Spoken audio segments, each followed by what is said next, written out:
All right, good evening, everyone. Welcome to our first book talk of the 2025-26 academic year featuring Dr. Danjuma Gibson,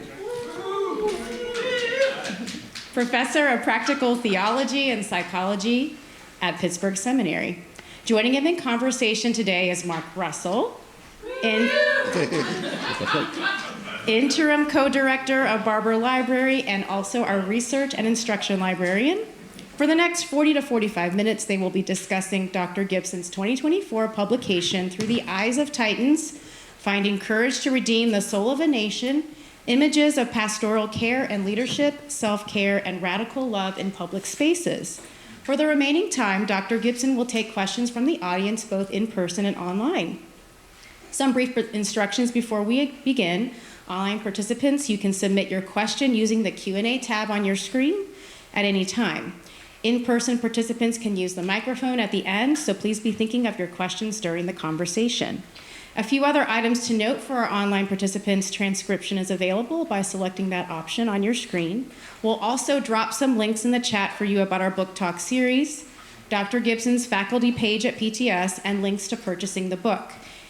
In-person attendees have that on the little sheet on your seat. Finally, we invite you to explore our online LibGuide of related library resources. A link will be posted for that as well. If you're in person, you also have the opportunity to check out books from our book talk display, which is right around the corner if you have a library account. We want to thank our IT and communications departments for making this event known and available to you, our guests. Without them, none of this would be possible. And now, as I get started, I want to introduce Dr. Danjuma Gibson. He joined the faculty of Pittsburgh Seminary earlier this year. He is both a scholar and a licensed professional counselor with experience in theological education, congregational ministry, and administrative leadership. Before joining PTS, he served as professor of pastoral theology, care, and counseling at Calvin Theological Seminary, where he also designed, launched, and directed a new Master's of Arts program in clinical mental health counseling. His research has particularly progressed study of how Black and Brown communities respond to racial violence and economic factors such as gentrification and disinvestment. Dr. Gibson is also the author of Frederick Douglass, a Psychobiography, Rethinking Subjectivity in the Western Experiment of Democracy, published in 2018. And he is also the co-editor of Justice Matters, Spiritual Care and Pastoral Theological Imagination in Times of the COVID-19 Pandemic, that was published in 2023. So welcome.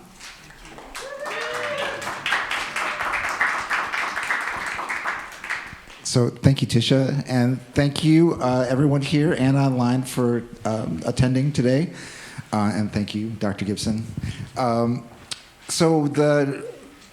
One of the goals of the book talk series, the program, is not just to talk about the content of your book, but also to explore the writer's journey and to talk about kind of how you got there and what you learned from it. And so before we get into your book, which I'm excited to do, I was wondering if you could talk about how you got there and what led you to write this book. Thank you for that. That's a great question. And first, thank you so much, Mark, you and Tisha, for just everything you've done to get this together. Many thanks to all of you for the hospitality and welcoming me back in July all the way through this moment. I'm just grateful. The journey to this book, I think it starts probably with any author when they were getting their PhD, right? And you were struggling and thinking, am I going to ever get out of this? But I will start. This starts really is a larger project that started with Frederick Douglass. And as I was studying for my qualifying exams to take a break, I just happened to pick up Frederick Douglass's first autobiography, the shortest one. It's about 60 pages.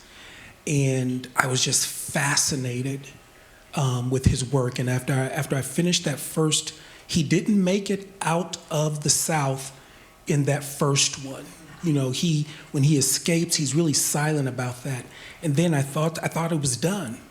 And then I discovered, you know, after I took another break for studying for qualifying exams, he wrote a second autobiography. And then I thought it was done. And then after that, I'm like, wow, he wrote a third one. And then after that, he wrote a fourth one. And in my mind, something hit me. And that is, in my own opinion, I believe Frederick Douglass is the most prolific thinker of the 19th century. I do not believe, if you ask people who is probably the most famous person, at least in America, they would probably say Abraham Lincoln. And I understand that. They would talk about the Civil War, the Emancipation Proclamation. But I argue without a Frederick Douglass, Lincoln never would have signed that. He was a thorn, an intellectual thorn in the side of Lincoln. And so I'm thinking to myself, as I'm studying for my qualifying exams, as I'm writing my dissertation proposal on something totally different, it just hits me. Where does Frederick Douglass come from? Contemporary trauma theory, contemporary human development theory, contemporary psychological theory would argue we shouldn't see someone with that robust subjectivity who could challenge Lincoln, someone who grew up in the slavocracy. Trauma would argue that should have wiped him out.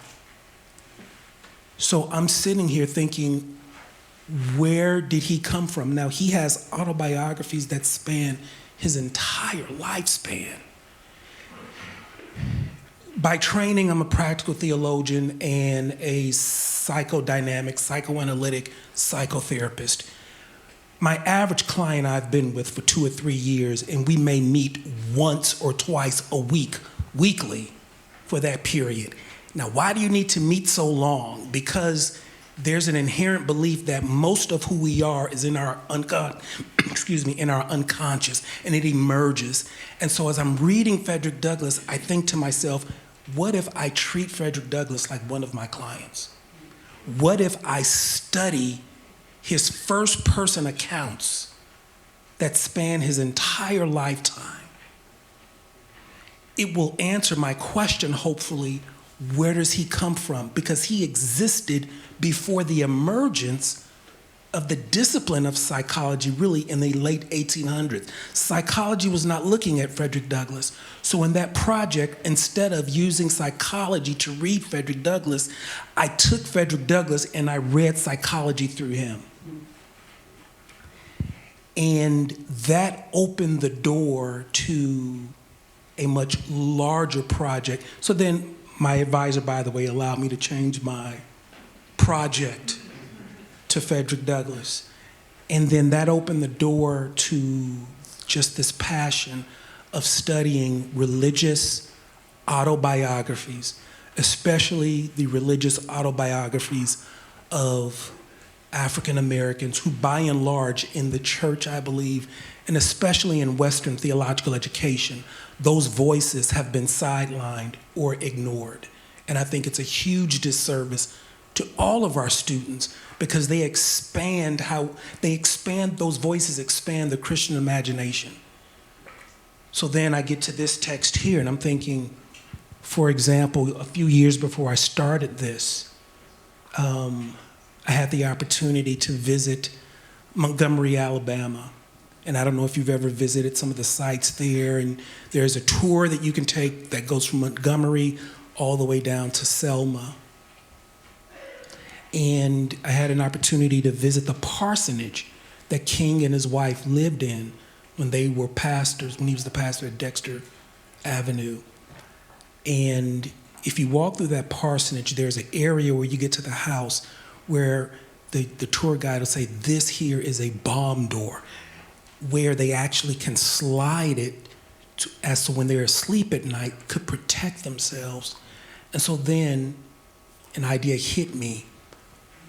What did King do with the fear?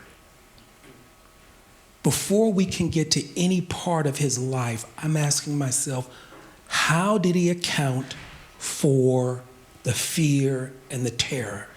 That is just as much a part of his work as his writings, as his speeches.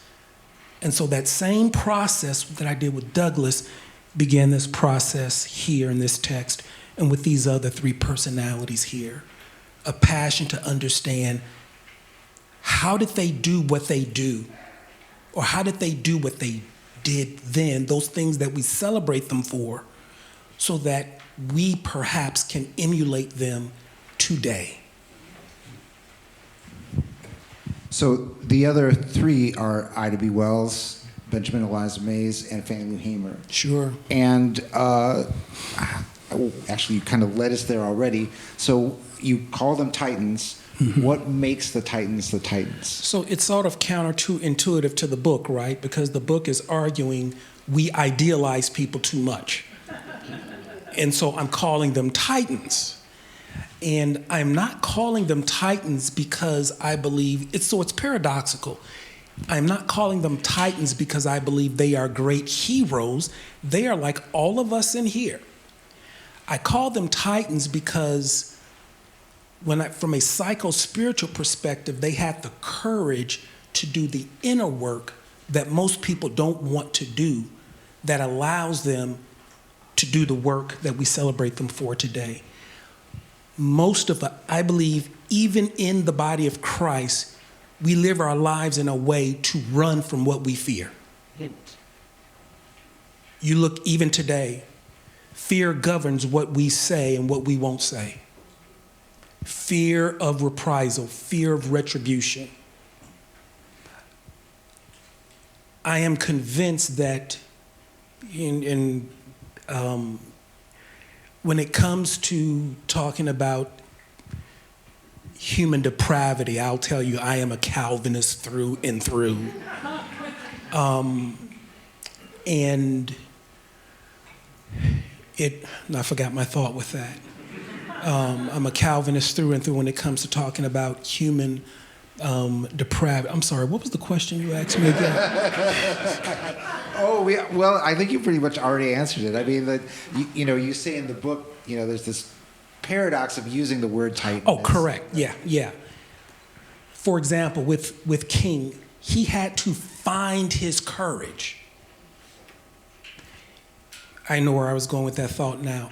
I don't believe it is that many people, when we look at what's happening in our country today, they don't know the difference between right and wrong. They are afraid of the consequences to take a stand and do right. I questioned, okay, so what did King do with that fear? Because he lived at least in this moment, and I hope we don't see that moment again, but we can never say never. He lived in a Jim Crow South where he knew there would be ramifications, which ultimately it ended up being for what he did in the pulpit and what he did in protests. I needed to find out, how did he find his courage? And so that is what this project, I call them Titans because he went through the process of finding his courage. For Fannie Lou Hamer, again, analyzing her first person accounts, her autobiography, it emerges where she is dealing with a lot of disappointment, existential disappointment. So then I ask myself, how does she overcome disappointment to do the things that she's celebrated for today? Because most of us, when we incur disappointment, the first thing we can do is check out. We can check out and choose not to move forward because we've experienced the pain of being disappointed by an institution, disappointed by a mentor, disappointed by a loved one, disappointed by people in the church that we've looked up to. All of these were things that that Ida B. Wells had to deal with, likewise with Benjamin Elijah Mays. And so now, going into the project, I didn't know that I was going to talk about fear with King or disappointment with Fannie Lou Hamer. It's the content that emerged out of analyzing and, quite frankly, coding the primary source documents as if they were a client or a person in front of me in a therapy session. So let's talk about, I mean, you've already kind of addressed it a little bit, but let's talk about the overall project of the book, because, addressing the Titans and the inner work that they're doing is part of it, but also there's this part kind of humanizing them, right? Of kind of getting rid of the illusion, the demythologizing it. Yes. And so it's in doing that, whether we're talking about a Frederick Douglass or a King or an Ida B. Wells, sometimes you come across information or you come across data where their humanity comes through and you can really connect with that. So, for example, you really can't connect with a king that is standing in front of tens of thousands of people saying, I have a dream. That's the thing that you see on the commercials. I can't connect you with that. But I can connect you with a king that possibly says, I don't want to do this anymore. Why should I have to suffer in my family? I can connect you with a king that is arguing, where is God in all of this? Now, as a side note, I think all of these documents are theological documents. Now, that's Dr. Gibson.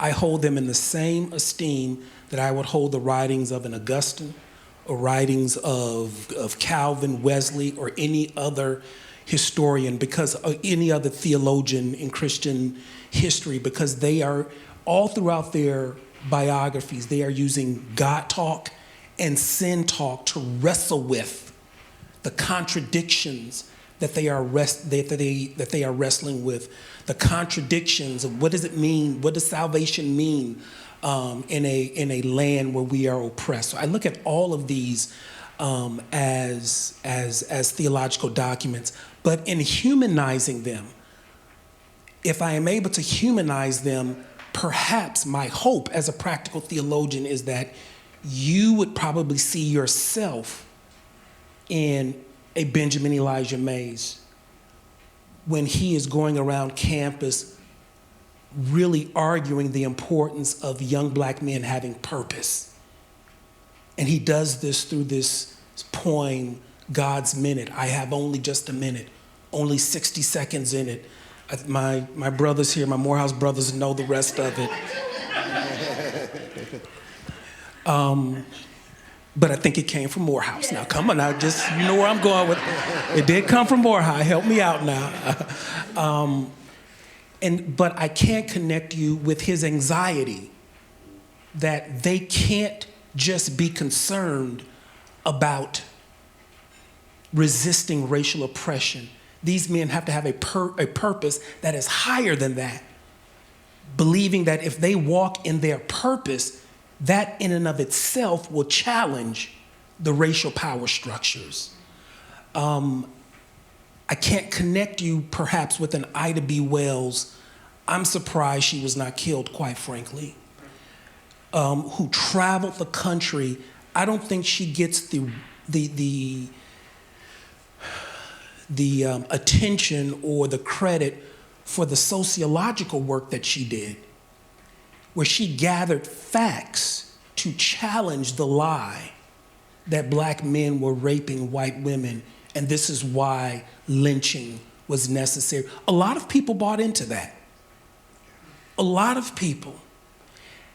So you have this genius in Ida B. Wells. Perhaps I can't connect you with the genius, but I can connect you with her disappointment. Her writing Frederick Douglass saying, you hurt me deeply because I needed you to defend me and you didn't defend me. And so now you see the humanity of Frederick Douglass possibly coming out and being jealous of a younger contemporary who, by all intents and purposes, Ida B. Wells did not need Frederick Douglass. She idealized him, but now here's the key with idealization. When it is solved, or when idealization is healed through devaluation, the argument is this is where your genius comes through. Because now you're not idealizing an institution or other humans, so now you can recognize your genius, and my argument is that is where she birthed really the anti-lynching movement that she did not get the credit for. That whole chapter was a revelation to me and very chilling, especially like her competing with, with Christians at the time who were writing in opposition to her. It's just, and the one scene in that chapter that just really gripped me was when she's giving this address at Lyric Hall to the group of African American women, and she's talking about her friends being lynched and her office being burned down, and she just starts the trauma of it becomes absolutely present, and she starts crying, and she gets embarrassed for crying because she doesn't want these women, she doesn't want to ruin the experience for these women that she admires so much. So it's like, trauma on top of embarrassment, on top of all of this. And those tears were so therapeutic in that moment. And I think I argue in the chapter that really is the tail end of trauma recovery, being in an affirming community where you can have that sort of release. So imagine being a black woman in the 1870s, your business, your friends have been killed, burned down, and you know they are coming for you. And she continues to write. She continues to write. What troubles me is what we will not do for the sake of the fear of being canceled. The silence of the church today amidst all that's going on. So what would an Ida B. Wells say to us today? What would a King say to us today? What would the writer of Hebrews say to us today? Whoever you may believe that writer is. I'm not a New Testament guy. I think it's Paul, but I'll stay out of the New Testament people's, I'll stay out of that.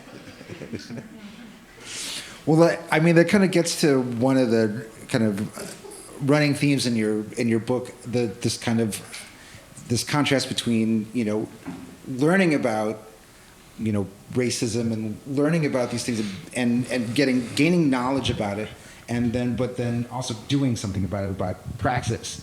And you have this phrase in the book that I love that's like, better caught than taught. Yeah. I think that chapter, that phrase I use initially, it comes in the chapter that I call the racial imagination. And again, I look at that term, racial imagination, coming out of the testimonies of a lot of the individuals. They don't use that term, but how they talk about the environments that they are in. A lot of them, the environments of the church. And my argument here is that, the term racist, as soon as I say that, a lot of people get uncomfortable. Who wants to be associated with that? If I would say, who is a racist, no one would raise their hand, right? I hope not, right? If I would say who's not a racist, everyone would raise their hand. And so, but it was, the idea of it, when you use that term, it almost suggests that this was something that happened in a very particular part of our history, but then it stopped all of a sudden, that one day we woke up and we just said, hey, there are no more racists. That was last year, that was 10 years ago, 20 years ago. However, again, using psychodynamic nomenclature, if we talk about the racial imagination, the argument that I make is that race being a construct of modernity, where we judge people by skin tone and bodily features. The racial imagination is that even as I span this room, what happens to me instantly in my mind, in my inner world, when I see skin tone and bodily features, facial features. This is the environment that the Titans were raised in. It was an environment that socialized them to be inferior. And so many would argue that this was never, and I would agree. I would imagine, not a lot, but you would rarely find a sermon that would just outright say, now you can find some of those historical sermons, don't get me wrong, but that people of this color, people of that color, people who look like this, they are bad. No one is going to say that cognitively, but the racial imagination argues that we are socialized to think a particular way across generations. And it is that catching those toxic signals, to see a particular skin tone and think illiterate, delinquent, to sexualize it, to think exotic, to think erotic, to think qualified, to think intelligent, to think smart, to think not so smart. So the question is not, am I racist or not? I'm arguing as a pastoral theologian, we should always, as Paul says, examine ourselves. To what extent have I been infected, or do I remain infected by the racial imagination? Now, in another place I argue the antidote to that is Pentecost. I believe when on the day of Pentecost, we see the Spirit of God is poured out on every person under the sun. God is most fully realized in the multiplicity of the people of the earth. I'm convinced that that at least is a theological antidote to the racial imagination. But if we think about racial imagination, then it comes to, and this is where I get at this some in Fannie Lou Hamer's chapter, what are practices that we can engage in?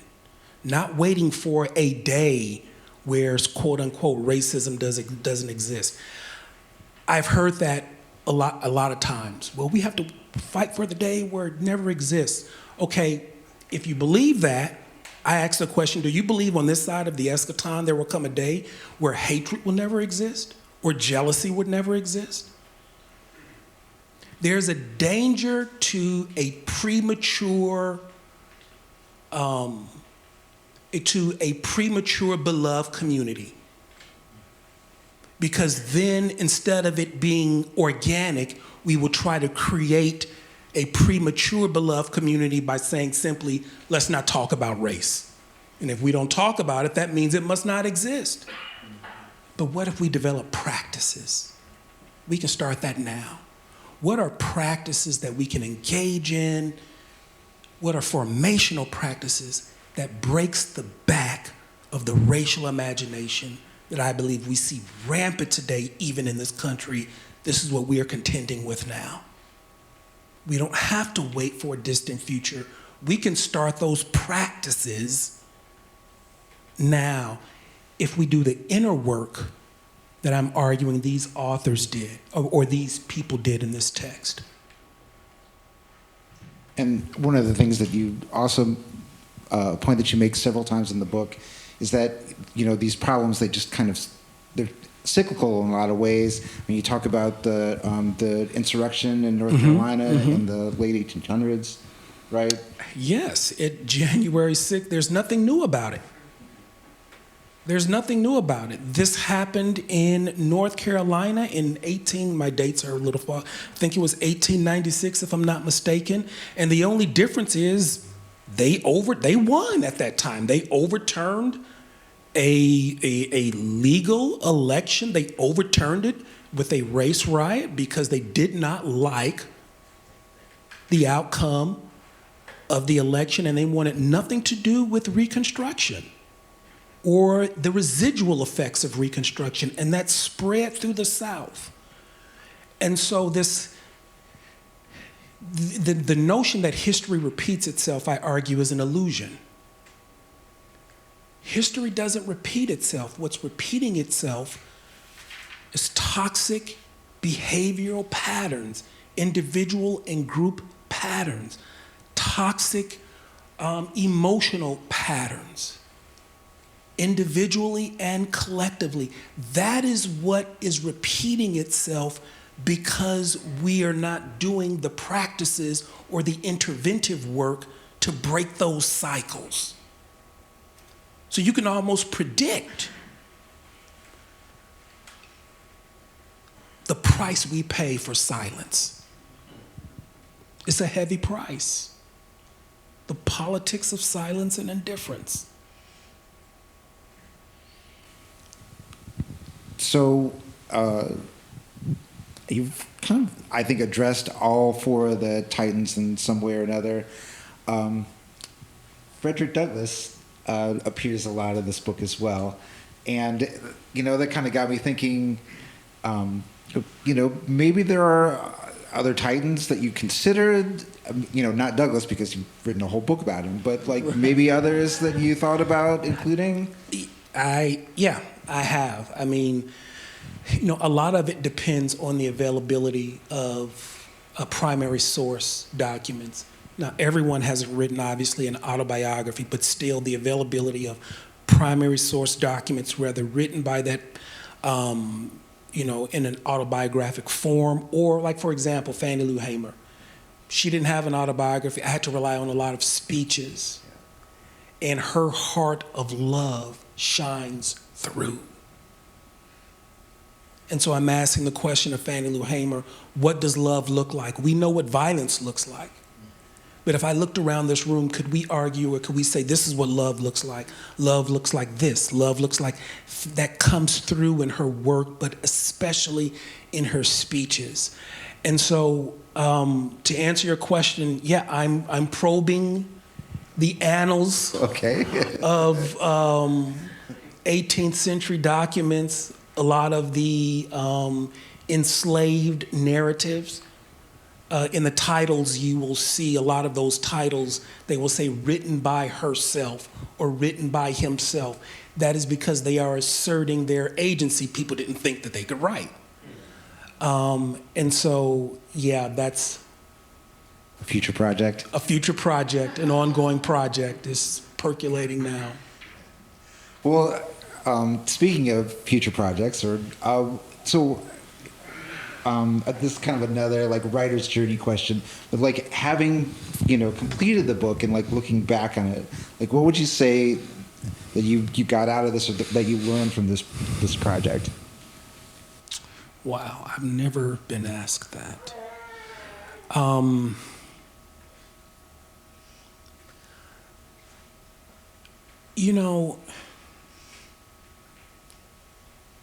The question of who and what are you writing for haunted me.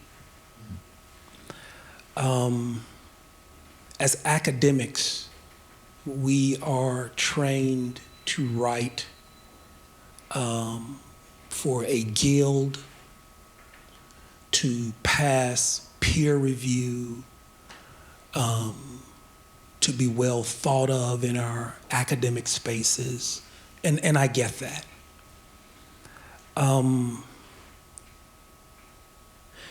I was in the middle of researching this and writing this as January 6th happened, was passing across. And I remember calling my wife and daughter and asking them, where are you guys right now? Maybe you guys should just come home. We don't know what the bottom of this is. I felt the Spirit of God was asking me, what would your daughter think of this book if she read this after you were gone?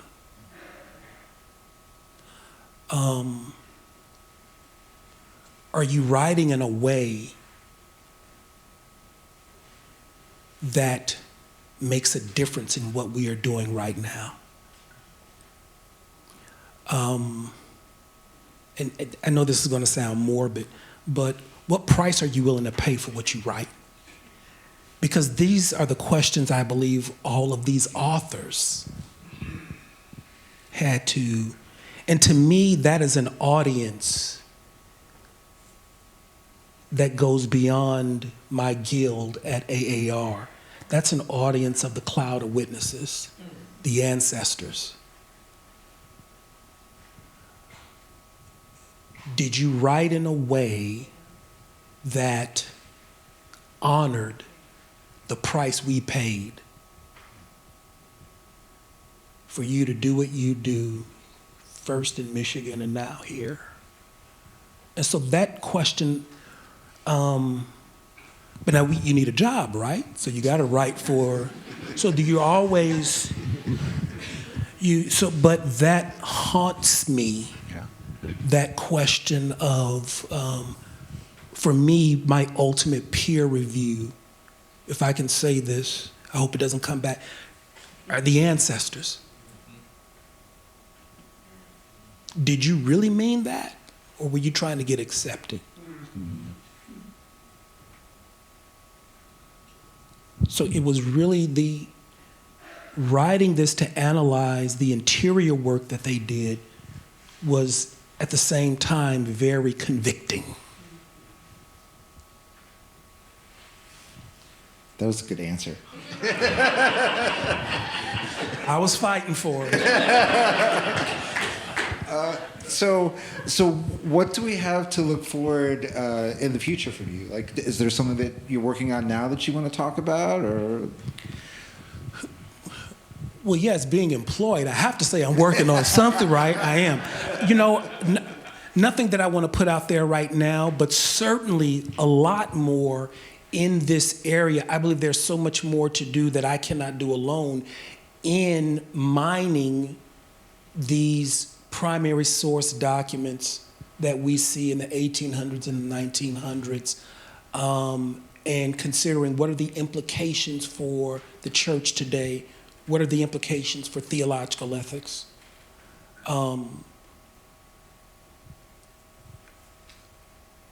You know, I said in another book sort of talk I had earlier this year, you know, when I read this, one of my takeaways from this is that there's good news and bad news.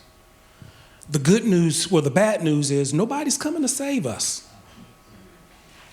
If you don't like what you're seeing on TV, nobody's coming to save us. There are no heroes. The only difference between a hero and non-hero is the will to act. But the good news is the person that's sitting right next to you, they can do something. The people to do something are in this room right now to do something about the challenges, the threats to democracy, and I believe democracy is a Christian construct. The threats that we see today, they're sitting right next to us. And so just the ongoing work of mining these documents for the sake of practical theology, but also to help us live more faithfully. That's my hope. What this will do as a larger project. Well, I think that's a pretty good place to stop and ask for some questions. So for those of you who are online, you can go ahead and type your questions in. For those of you who are here in person, there's a microphone right there that you can use to ask your question. Thanks again, Dr. Gibson. Thank you so much. Feel free to step forward if you have a question, and we'll also look at what we have online. It may take courage to step forward. I'll do it. Thank you so much. Thank you. It's lovely to hear you reflect about the process and to still hear all the ways in which these ancestors are still with you and animating you today. One question I have is just about, as you were working with autobiographies, and I'm just thinking about the ways in which, you know, writers are making decisions about what of themselves they present in that form. If you had awareness with any of these titans about the choices they were making about self-presentation, and what you learned about them from those choices. I'd love to hear that. Well, I think I struggled most with that question with Ida B. Wells. Because as I was writing or presenting her, I was aware that I also represented a population that she was clear oppressed her. African American men in the black church. She was unequivocal about that, how they broke her heart. And so there was, and it's earlier this year, no, last year, a group of colleagues, myself, about 3 or 4 of us, got together and we went to Chicago and we visited her gravesite. And I thought to myself, wow, this is you. You're actually, now growing up, I had no idea that she was there in Chicago. And sometimes I wonder, what will she say about how I have represented her? And also, do I fully understand my complicity in the leadership that she felt suppressed her voice? And there's one part, I think I mentioned this in her chapter, in her autobiography, where she is, and it's in the autobiography, so she's called to a meeting by AME bishops. And she is thinking that they are calling her to a meeting to commend her for the work that she had been doing. Now she was leaving, I have to represent her truthfully now, she's leaving a meeting, and I forget where she's working with some of her other European brethren who are commending her for the work that she's done. And she's thinking she's going to get the same when she gets to this AME church. And they tell her, we wanted to talk to you because we believe as a woman you should not be doing this work. And she told them, you guys didn't have to tell me to come here to tell me that. You could have just sent word. And she got up and left. I mean, it was Ida B. Wells through and through. And so I wonder about what she will say about how I've represented her, but I find myself also greatly admiring her because she loved black men.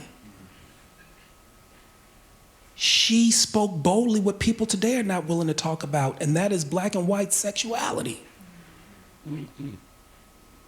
And she traveled the country defending black men with her life. And so she presents, so the questions of presentation, the questions of integrity, I don't know that I got it all right. And I don't know that I will know that completely on this side of glory. All I can say is I did my best.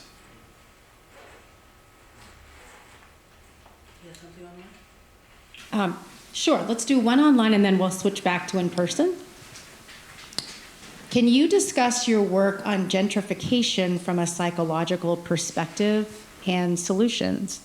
Do you use a political economy perspective to aim for solutions to gentrification and or a theological lens? So a little bit about your other research. No, totally different. Well, I use them. I think the short answer would be I use them both because all of my research, I think, represents who I am. And so the macro, microeconomic, the gentrification part, that represents who I am as a banker, who also at the same time was a pastor. And so when I was a pastor, I was thinking about economic issues that pastors are not considering when they want to talk about stewardship and preach on stewardship, when they see offerings declining. And I'm thinking to myself, how do you account for offerings declining when when wages have declined in your zip code by 70% over the last few decades. But then when I go to my job during the day as a banker, I would think, is it really ethical that we are trying to finance something that will, a merger or acquisition that will result in thousands of people being laid off? So I think the academy likes to bifurcate knowledge domains, but I don't think we live like that as individuals. We are integrated, complete human beings, and so my approach to my research really represents my personal biography of who I am, which entails all of that at the same time. I don't know if that answers that person's question, but it's the best I got right now. Thank you. Good evening. Good evening, I'm Professor. so excited to be able to finally read the book. I have your book. I have not read it yet, and this was just right to get me going with that when I find some time. I am fascinated by your method, and I'm loving how you're drawing from these autobiographies as therapy notes, in a sense. I do the same thing, drawing from autobiographies as ethnographic field notes. I take that type of approach.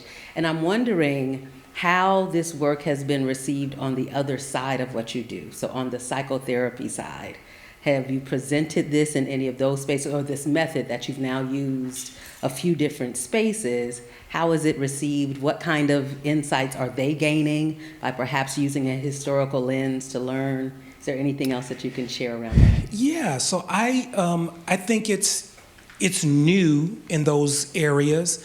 I've presented this to the Chicago Psychoanalytic Society, the Frederick Douglass text. And then last year I drove down to the Indianapolis Psychoanalytic Society, and I presented it to a small group there.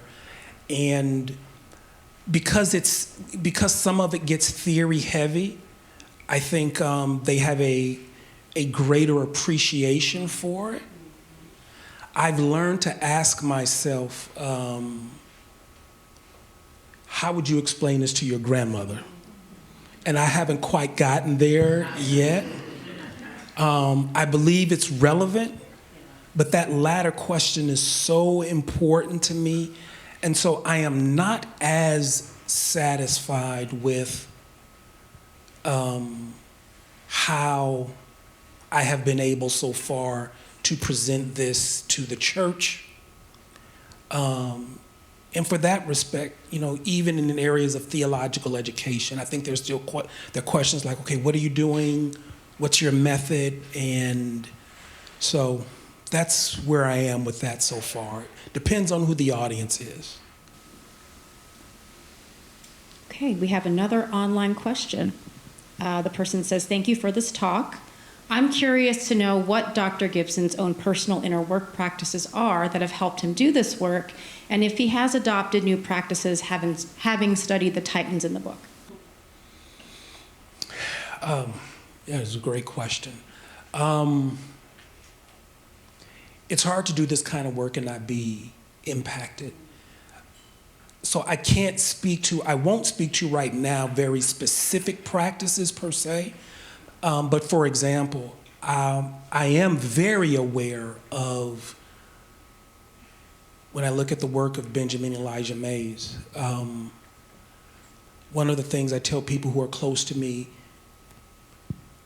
don't ask me what my schedule is before you ask me if I can do something. Tell me what it is, because my schedule is based on purpose. If this aligns with what I believe purpose, if this aligns with what love is, I'm going to make the time. And I get that from Benjamin Elijah Mays. The hallmark of legalism is doing things for the sake to be accepted by everyone else. And that kills you over the long run, especially when you get in your 50s. You just don't have the tolerance to live like that, the strength to live like that. I'm speaking about my 50s. Am I talking about anybody else's 50s? I'm speaking about my early 50s. to live purposeless is my fear. And so being mindful of that as I continue to raise my daughter, that has become such a central focus for me. Ida B. Wells raising the point, you have to work through that disappointment. Because I can check out with butter popcorn, Diet Dr. Pepper, and just give up. But I hear Ida B. Wells saying, what if I had done that? And so for sure, Frederick Douglass, one of the things that I talked about helped him was an imagination. No one told him to flee the slavocracy. He saw boats floating on the Delaware River and said, wow, I wish I could be like the wind in those sails. When things get hard in our life, the first thing that typically goes is imagination. Because we draw in resources to be efficient. No, imagination. W.D. Winnicott talks about this. Children are experts at this. Play. Imagination, we have to maintain it. Imagination before we teach. Imagination before we write. So those are examples of themes that have come out of my work that are for sure are very central to how I live my life now. We have one more online, but if someone here wants to ask a question, we'll give you first crack. Okay.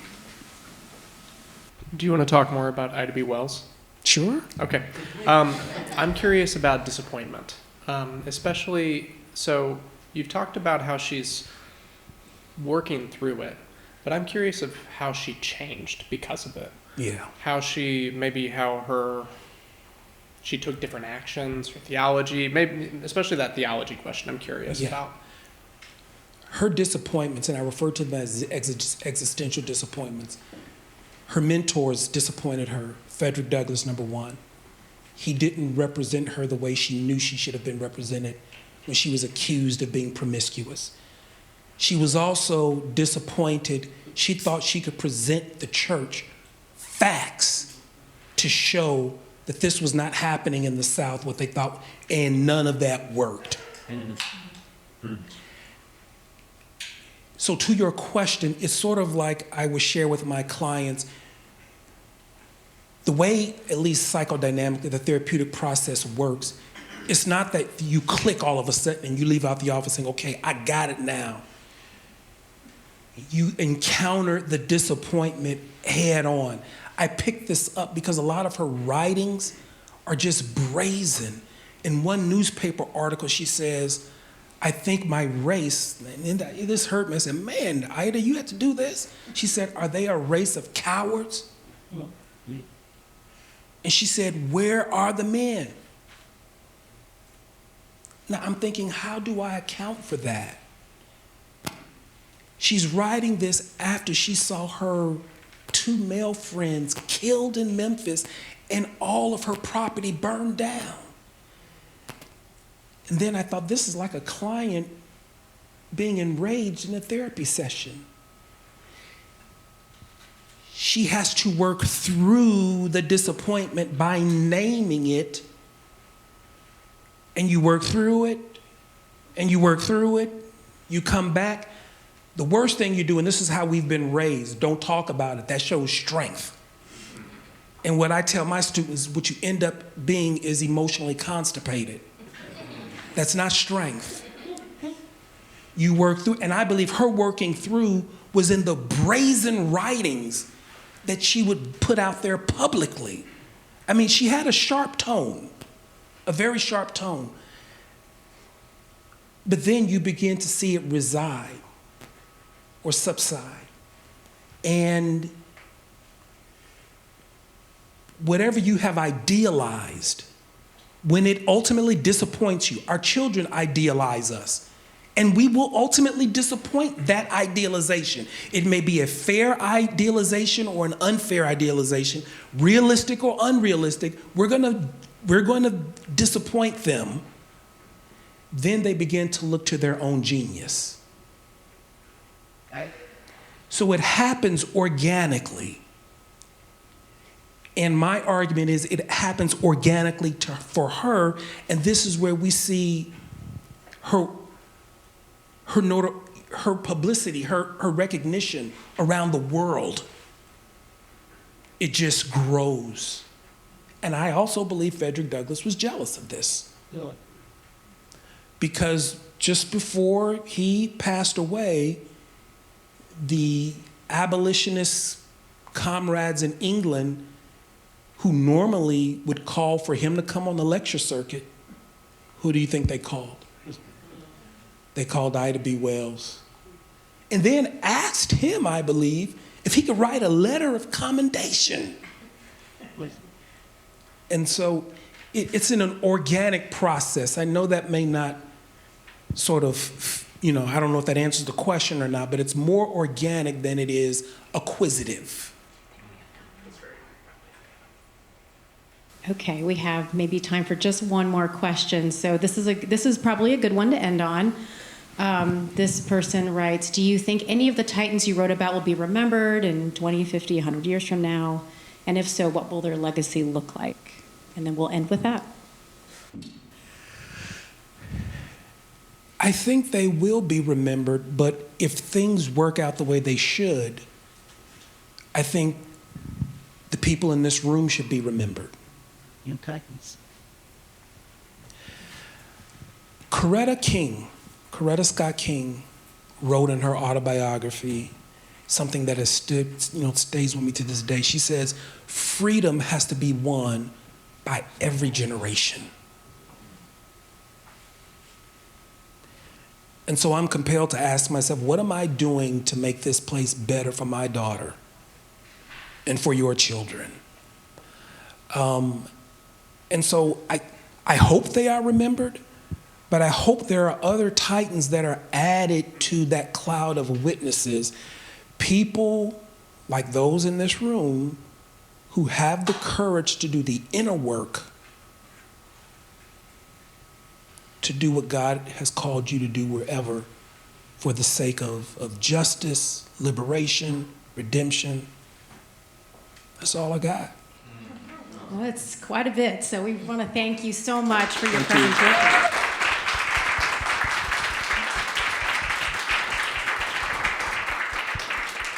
I think as someone who has not yet read your book, you've given us so much more of these titans than meets the eye. And seeing their inner work is a real challenge to the rest of us in doing our own inner work. So I really appreciate all that you've shared with us, and thank you to Mark for facilitating the conversation.